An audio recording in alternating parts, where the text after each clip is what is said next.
আসসালামু আলাইকুম, আশা করি সকলে ভালো আছেন। আজকে আপনাদের জন্য একটা ঔষধি গাছ নিয়ে আসলাম। যারা অনেক দিন ধরে গ্যাস এবং অশ্ব রোগে ভুগতেছেন, পায়খানার রাস্তা দিয়ে রক্ত যায়, তাদের জন্য এই গাছটি একটি মহামূল্যবান ওষুধ।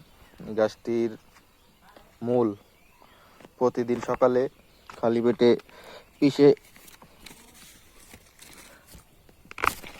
খাইতে হবে।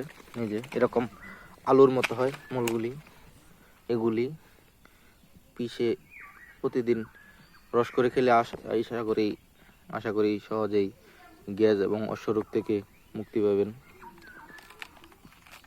যে এরকম আলু, গাছটি এখন প্রায় মৃত। এটা আবার বর্ষার পরে পাতা মেলবে এখন, তাই পাতাগুলো আপনাদেরকে দেখাইতে পারলাম না।